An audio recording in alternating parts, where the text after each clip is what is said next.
اور اللہ سے جب بھی سوال کرو تو جنت الفردوس کا سوال کرو.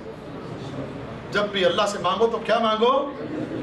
جنت الفردوس مانگو. اس کے سامنے جب بھی سوال کرنا ہے تو کس چیز کا؟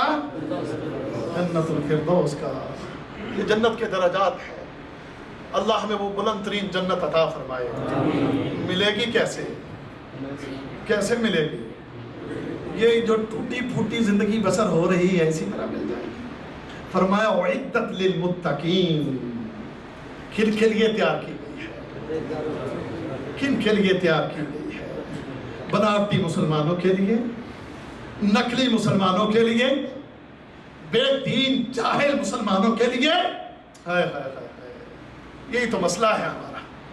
اللہ رب العزت اپنے قرآن میں اس بات کی ہماری رہنمائی فرماتا. کیا فرمایا؟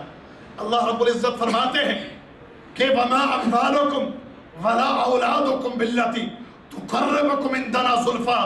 تمہیں اس خالق اس مالک کے نزدیک تمہارے مال، تمہاری اولادیں، تمہارے کاروبار، تمہارے اسٹیٹس، تمہاری صدارت، تمہاری وزارت، تمہاری چتراہٹ، یہ کوئی چیز بھی تمہیں تمہارے رب کے نزدیک نہیں کرتی. اس اللہ کے نزدیک اگر کوئی چیز کرتی ہے تو کیا؟ إِلَّا مَنْ آمَنَ وَعَمِلَ صَالِحًا. وہ جو جن کے ایمان درست ہیں اور نیک عمل کرتے ہیں، یہ وہ لوگ ہیں کہ جو اللہ کے قریب ہوتے ہیں. یہ وہ لوگ ہیں